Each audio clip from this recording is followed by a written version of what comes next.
The sun beat down hard on the shingled roofs, casting long, heavy shadows across the streets of Sunnyvale Springs, a small town that, from a distance, seemed frozen in time. Adobe-style walls, bicycles leaning against fences, and murmurs in the corner stores gave the impression of a peaceful, almost idyllic community. But you only had to look a little closer to notice something wasn't right. The smiles were cordial, yes, but restrained. Doors closed just as someone shouted. And though everyone greeted each other with a good afternoon, few were willing to stop and ask what was going on. Sunnyvale Springs wasn't dangerous, it was just quiet. Too quiet. That afternoon, like every other, Sarah Martinez walked out of Riverside Middle School with her backpack slung over her shoulder and her brow furrowed. She walked with determined steps, like someone expecting the worst, but forcing herself to appear brave. Beside her, her younger sister Emily moved with shorter steps, gripping the straps of her backpack tightly, her head bowed. Behind them came Rachel Thompson, earbuds in but no music playing, just so she wouldn't have to talk, observing everything with those enormous silent eyes that always seemed to be recording the world like it was an unsolved crime. "They're not here today," Sarah said, half hopeful, looking toward the usual corner. "Don't count your chickens," Rachel muttered, not stopping. The three turned right, heading down the cobblestone street that led to their houses, and that's when they saw them, 4 silhouettes, leaning against the graffitied wall of a closed convenience store. One of them, Brandon, the tallest, turned his face and spat on the ground. Then he laughed and said something to his friends, Ryan, Marcus, and Kyle, who turned in unison. Emily's stomach dropped. "Let's go down the other street," she suggested. "They already saw us," Sarah responded. Her voice sounded firm, but her hand trembled. They picked up their pace. They didn't run. They'd learned that running only made it more fun for them. It was better to pass quickly without provoking. Pretend it didn't matter, that they were invisible. But that day, like always, they weren't. "What's up, princesses?" Ryan said, blocking Rachel's path. "Nice skirts. Think you're pretty hot stuff or what?" Kyle added, lightly shoving Emily's shoulder. Sarah stepped in front of her sister like a shield. Brandon took a step forward and looked her up and down. "When are you going to stop playing tough, Sarah? You think you're everybody's mom or something?" "Let us pass," she responded, firm, jaw clenched. Brandon smiled, that crooked smile, the one that hurt more than the shoves. He leaned in, lowered his voice, and whispered in her ear, "You can't protect them forever. One day you're going to get tired, or we'll make you tired." And without another word, he gave her a light shove, just enough to make her lose her balance without falling. Marcus grabbed Emily's backpack and yanked it backward, making her stumble. Rachel froze, as if her mind were miles away. Then she pulled out her phone and pretended to dial something. "My brother's coming," she said loudly, though no one believed her. But it worked. Like dogs smelling danger, the 4 boys dispersed with laughter, throwing insults into the air. The girls kept walking, in silence. The sun burned the backs of their necks. That night at the Martinez house, dinner grew cold on the table. Sarah moved rice around with her fork without eating. Emily had locked herself in her room, saying her stomach hurt. Rachel was in the living room, notebook on her lap, writing in silence. "What if reporting doesn't do any good anymore?" Sarah asked, not looking up. "Everything does good," Rachel responded, writing something down. "Everything leaves a trail." "A trail for who? So the school can tell us again that off-campus isn't their problem? For when someone decides to do something, and if they don't, we will." Sarah looked at her. There was a cold determination in Rachel's eyes she hadn't seen before. Emily's bedroom door cracked open. "Are they gone?" she asked in a low voice. "Yes, Em. They're gone," Sarah said, going to hug her. "But tomorrow, if you want, we'll walk together to the corner, holding hands." "I don't want to go to school." "And you're not going to stop going just because of them," Rachel interjected from the living room. "We're not giving them that." Silence returned to the house. The TV hummed in the background. Outside, dogs barked. No one said anything, but all 3 knew what they were thinking. Tomorrow would be the same. The next day, the sun rose from the east, as always. The streets were bathed in that golden light that fooled the naive. The girls walked like every morning, backpacks on their shoulders, dodging potholes, nodding greetings to the same neighbors who always closed their curtains as soon as they passed. And there they were. Again. Brandon, Ryan, Marcus, and Kyle, leaning on the corner, waiting like it was their routine, like they were hunting them in slow motion. The girls saw them from afar. Rachel clutched the notebook to her chest. Emily swallowed hard. Sarah took both their hands. One of the boys raised his hand and flashed them a mocking smile, the one they knew by heart. The routine continued.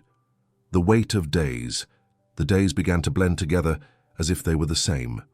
The same heat, the same route, the same stairs, the same fear. For Sarah, each morning was an act of resistance. The sound of the alarm wasn't just the start of the day, it was a danger alarm. She began to sleep poorly. She'd wake up startled by any noise. Sometimes she dreamed she was late to school and found Emily surrounded, crying with no one helping her. Emily, meanwhile, spoke less, ate less. She no longer drew like before. She spent more time in her room, staring out the window or listening to the sad songs she liked so much. When asked how she was, she only answered, "Fine." But the one who spoke least and watched most was Rachel. She became a silent, almost obsessive observer. She carried her notebook everywhere. She wrote down the exact time they saw them, what they said, where they stood, what they did, as if she could build a case file. As if she believed that if she left enough evidence, someone would have to listen. One Tuesday afternoon, after Ryan pulled Emily's hair and told her she was getting pretty, the girls decided to talk to the principal again. Mrs. Henderson's office had peach-colored walls and a fan that only moved hot air around. The three sat in front of her desk while the principal reviewed some papers, as if the conversation weren't important. "I already told you last time," she said, without looking up. "If the incidents occur off campus, it's not our responsibility. But they wait for us after school," Sarah insisted. "They follow us. They push us. They say things to us." "Do you have proof?" the woman asked, now looking at them. Rachel pulled out her notebook. "I have everything written down here, days, times, what they say. That's not much use without adult witnesses. Besides, there are no physical injuries. We can't file a formal complaint based on what someone writes in a notebook. So until something serious happens," Sarah said, feeling the blood rush to her face. "Until one of us ends up in the hospital." "Sarah, please. Don't exaggerate. They're boys. Sometimes they're rough, yes, but I don't think they have bad intentions. Have you considered changing your route home?" The silence in the office was so thick you could cut it with a knife. Rachel closed her notebook slowly. Emily lowered her gaze, ashamed without knowing why. "Thank you for your time, Mrs. Henderson," Rachel said dryly. They left with their stomachs churning. The hot afternoon air enveloped them instantly. Outside, the boys were waiting. Not at the door, but farther ahead, as if they knew exactly where they'd pass. But that day, something else happened.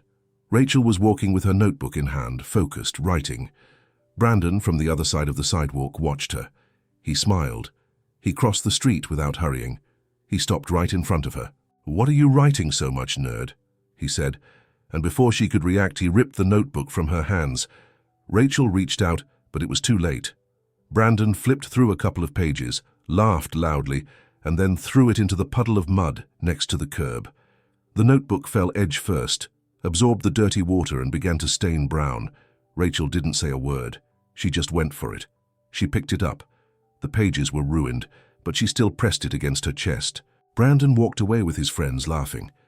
That night Rachel cried like she hadn't in a long time, not in front of anyone, not with words, just with the lights off, her face buried in the pillow, and her trembling hands hugging her stained notebook. In other houses, things weren't much different. Sarah paced back and forth in the living room while her parents argued in low voices about whether they should go talk to someone. "And what are we going to do? Fight with those kids' parents, with the principal, with the police?"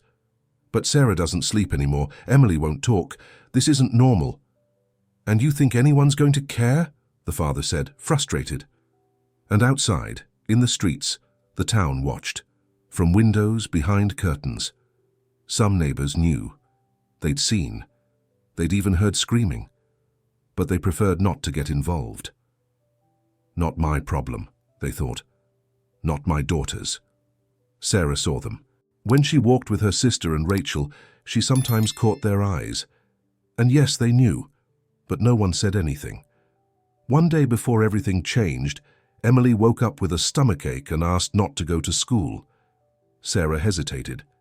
She knew it was fear, but she also knew that letting her stay meant giving terror the upper hand. "We'll go together," she told her. "I'm not going to leave you alone." Rachel didn't bring her notebook that morning, just a fixed gaze, more serious than ever. The breaking point. Thursday dawned hotter than normal. The sun fell directly on the houses from early on, as if it wanted to leave no one in shadow.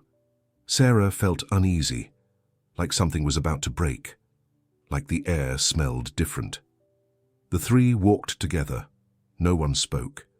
In the distance, they could already see the silhouettes on the corner, the same ones, as if they'd been there all night, waiting. Brandon was sitting on the curb, arms crossed.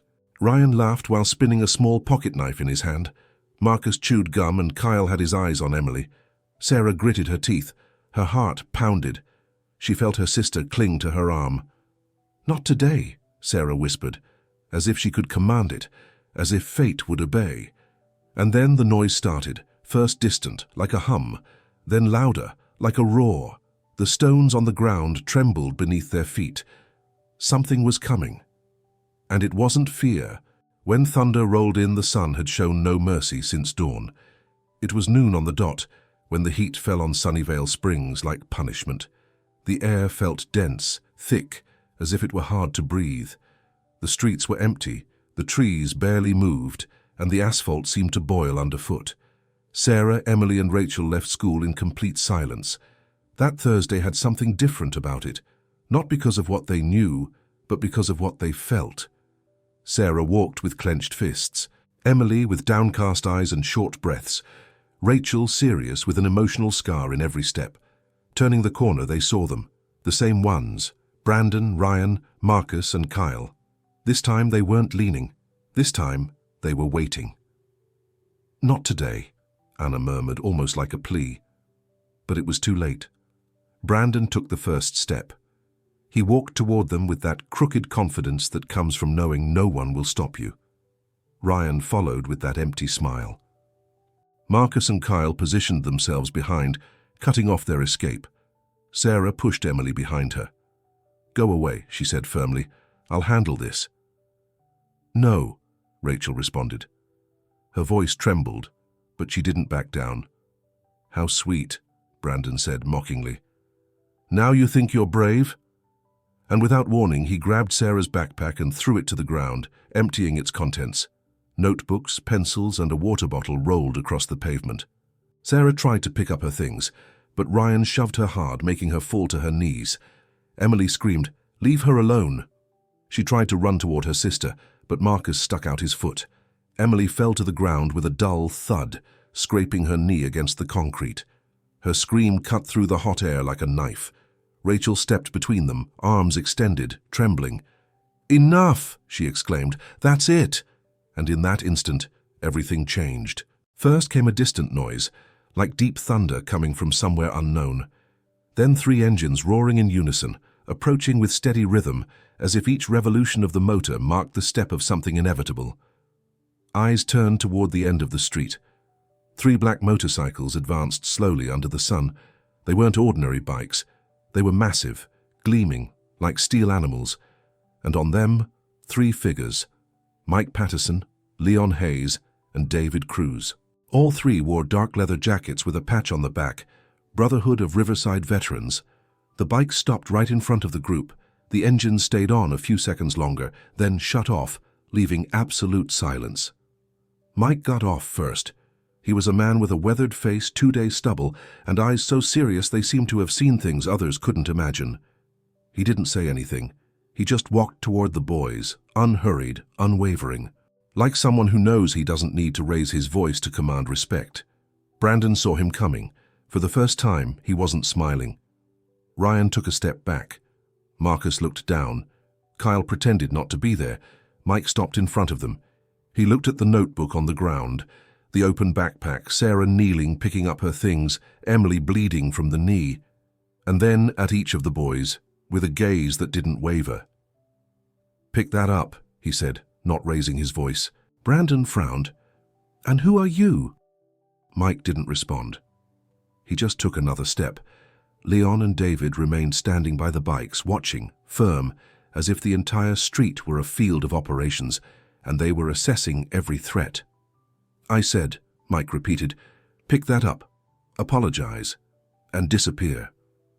The tone was calm, but in his voice there was something that chilled the blood, something that said, "I'm not playing." Brandon looked around. He realized the street was no longer empty. Neighbors began coming out of their houses. One by one they poked their heads out windows, opened doors, stood in doorways. No one spoke. No one recorded. They just watched. Brandon swallowed. He bent down. He collected the notebooks and handed them to Sarah without a word. Ryan muttered a sorry. Kyle walked away without looking back. Marcus was the last to move. "Now walk," Mike said, not taking his eyes off them. And so they did. They left quickly, without looking back, swallowing their shame, with the feeling that something bigger than them had put a stop to it. Mike bent down and carefully took Emily's hand. "You okay, kiddo?" he asked in a soft voice. Emily, tears in her eyes, could only nod. Leon approached with a small bottle of water. David pulled out gauze from a small kit he carried on the bike. They tended to the wound with a gentleness that contrasted with their rough appearance. The neighbors kept watching. No one spoke, some with faces flushed with guilt, others with contained admiration. Mike stood up and looked at Sarah. "You're not alone," he said. Sarah wanted to respond, but the words caught in her throat. Mike walked back to his motorcycle. Leon and David followed. They put on their helmets, started the engines, and without another word, rode away down the street, leaving behind a trail of respect, silence, and something new. Hope. The girls didn't move for a few seconds. Sarah stared at the empty street, as if she couldn't believe what had just happened. Rachel broke the silence. "Did you see how he looked at them? He didn't even raise his voice." Emily, still sitting, let out a nervous laugh, with dried tears on her cheeks. "It was like something out of a movie," she said, and Sarah, for the first time in weeks, smiled. Because that Thursday afternoon under unbearable sun, with a dirty notebook, a scraped knee and racing heart, they understood that fear wasn't invincible. Because for the first time, someone had done something. When the town woke up, the news didn't take long to travel through Sunnyvale Springs like wind slipping under doors. The next morning there was no other talk. The men on the motorcycles, the silence they imposed, the way those boys, the same ones who had seemed untouchable before, picked up the notebooks from the ground without a word. "Did you see how the big one went quiet?" Mr. Johnson said at the bakery. "Didn't even curse, and he always throws them around like candy," added Mrs. Williams behind the produce counter. At school, the atmosphere also changed. For the first time, Principal Henderson called in the parents of Brandon, Ryan, Marcus, and Kyle. The tone was no longer the same. Under pressure from rumors, complaints, and the inquisitive looks of other teachers, she could no longer ignore the problem. Meanwhile, in the small dining room at the Martinez house, Sarah and Emily's parents talked with other neighbors. People who used to only whisper were now organizing. One father offered to do patrols during dismissal time. Another suggested creating a group chat among families. Even Mrs. Peterson, who always said better not get involved, was now part of the support network. It was Rachel who proposed they seek out the motorcycle group, not as saviors, but as allies. And so it was that a week after the incident, the Brotherhood of Riverside Veterans returned, but this time invited by the community. The middle school courtyard filled with parents, students, and curious neighbors. Mike Patterson spoke in a measured voice without dramatics. He shared a bit of his story, the time he spent in service, the mistakes he made, and why he decided to return to his town to protect what remained of it.